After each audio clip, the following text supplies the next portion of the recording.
te dan, no solamente te devalúan el dólar para que las exportaciones de Estados Unidos sean más atractivas, sino que además te mandan los capitales para que tú con esos mismos capitales le compras a Estados Unidos. Es que la producción ahora es afuera, sí, porque adentro no está respondiendo el consumo. Entonces ellos quieren ir al mercado interno de China, al mercado interno de Alemania, al mercado interno de Brasil, de las economías emergentes, y que se lo compren a pura devaluación del dólar. O sea, haciendo competitivas sus exportaciones, pero con unas magnitudes que en vez de buscar un rebalanceo de la economía mundial, lo que pueden generar es, no muy lejano, un desequilibrio importante en esas economías y situaciones cambiarias y fiscales hasta que pudieran ser en algunos casos preocupantes. Pero entonces, la lucha, yo hablo de una guerra porque, por ejemplo, Japón, Alemania, los países europeos, la propia China y otros países exportadores que están también luchando por el mercado,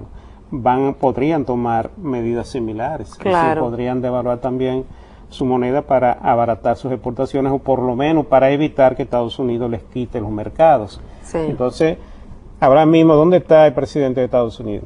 El presidente de Estados Unidos está en Asia. Ya fue a la India y está visitando otros países.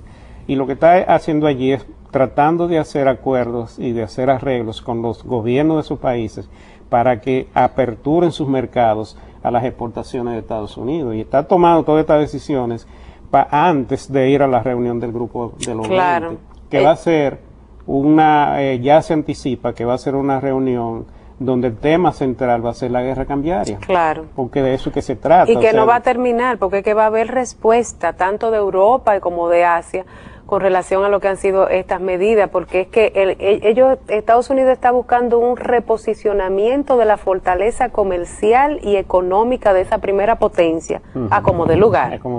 No reaccionó al consumo interno, vamos al consumo de los otros países, y vamos a buscar esa plata. Los países que tienen superávit, como Alemania y China, que paguen el precio de lo que es mantener caliente la producción, vamos a decir activa, la producción industrial y general de Estados Unidos. Por eso puede tener costos y puede tener situaciones donde yo pienso que un organismo como el Fondo Monetario Internacional en estos momentos, señores, mira, yo creo que en ningún momento desde 1944, cuando en Bretton Woods se creó el Fondo Monetario Internacional como un rector de las políticas monetarias y de los bancos centrales de todo el mundo y de las políticas cambiarias, es un reto importante donde tienen que asumir un rol de que ese rebalanceo y ese equilibrio de mantener a como dé lugar el poderío de la primera potencia no sea en menoscabo de lo que es la ganancia también de 20 años de crecimiento por el lado de China,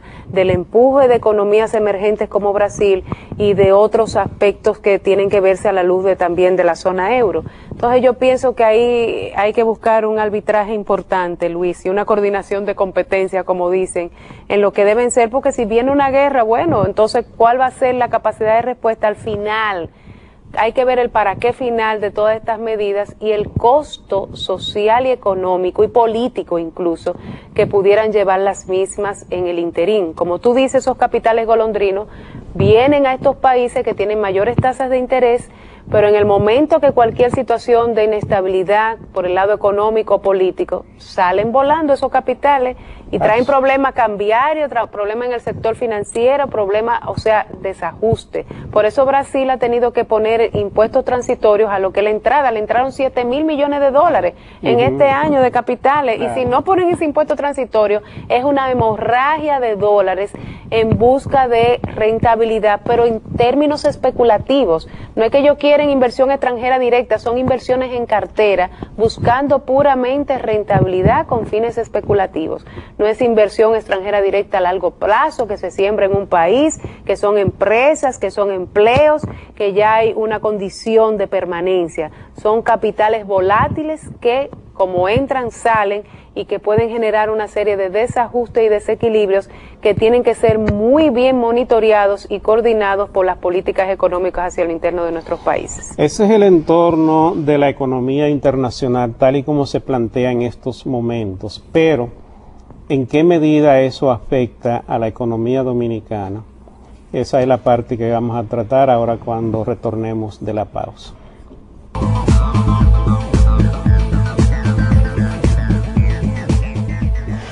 Bien, amigos, todo esto que hemos estado conversando, Rosana y yo, con ustedes, acerca de lo que es el entorno de la economía internacional en estos momentos y de la lucha por los mercados que se está librando alrededor de las economías más desarrolladas y de algunos actores de los países emergentes que ahora son parte importante de lo que es el comercio internacional, como el caso Chile, el caso Brasil, el caso de los países asiáticos, que son ahora mercados muy ambicionados por las economías desarrolladas. Todo esto tiene una repercusión en economías como la dominicana, que por demás es una economía que tiene un déficit comercial que es tradicional, porque siempre el valor de sus importaciones es mayor que el de sus exportaciones, y esto nos crea una situación un poco complicada que se amortigua a veces con las exportaciones de servicios turísticos, con las remesas y con la entrada de capitales. Pero ahora nosotros vamos a tener un impacto inflacionario, porque ¿qué pasa cuando el dólar se devalúa en una economía como la de Estados Unidos? ¿Qué hacen los inversionistas? Buscan alternativas de inversión, y una de esas alternativas de inversión son las materias primas.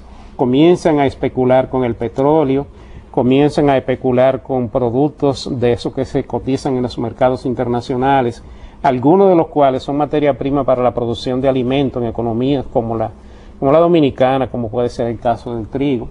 El caso del petróleo es muy especial porque el 40% de las importaciones. Sí, no, y además que aquí se ha hecho un presupuesto sobre la base de un peso de petróleo que ya está muy dejado atrás por los precios actuales. Desde el momento en que en Estados Unidos se comenzó a hablar de la posibilidad de un nuevo paquete de estímulos, que no se vislumbraba que fuera tan elevado, porque se hablaba de entre 100 y 500 mil millones, ahora es de 600 mil millones. Eso no cabe casi en la computadora, en la calculadora. Como tú decías, unos 75 mil millones de dólares mensuales hasta junio del próximo año. Esos recursos que van a estar fluyendo a los mercados, que son inorgánicos, tal y como lo hacíamos en la República Dominicana, que es una etapa superada, en Estados Unidos ahora lo están haciendo. Esos recursos salen a generar impacto en la economía dominicana, van a mantener el dólar por debajo, van a mantener la especulación con los precios de las materias primas. El petróleo, desde el momento en que se comenzó a hablar de este paquete, ya ha aumentado un 15% en el mercado internacional, y no es por demanda real, porque si hubiera sido por demanda real, entonces la economía estuviera reaccionando de otra manera. Tal vez la demanda de Estados Unidos se hubiera aumentado, tal vez se hubiera reducido el desempleo en Estados Unidos, pero no, el desempleo en Estados Unidos no baja de un 9.6%, aún con los planes de estímulo, porque, como tú decías, Rosana, el consumidor de Estados Unidos, después del trauma de la crisis, de la pérdida de vivienda, del sobreendeudamiento que tenían, ahora los consumidores en Estados Unidos son más ahorrativos y menos consumidores, y mucho menos en los casos en que ese consumo sea financiado. Exacto. Lo que están tratando ahora de hacer es de mantenerse en el marco de sus ingresos para mantener una política de ahorro que no le genere una situación de deuda que pueda crearle una situación como la que ya acabaron de vivir. Entonces, por eso, lo que hace Estados Unidos es crear una situación interna con su moneda para proyectar un impacto hacia afuera, generar una demanda externa por su producto y además enviar sus capitales para que los países consumidores de Estados Unidos, demandantes de productos de Estados Unidos, utilicen los propios capitales para comprarles a ellos. Y entonces, de esa manera, la economía se piensa activar no con la demanda interna de Estados Unidos, sino con la demanda externa, porque para eso abaratan sus exportaciones. Sí. Pero ¿qué pasa? Los otros países van a generar déficits, como Europa,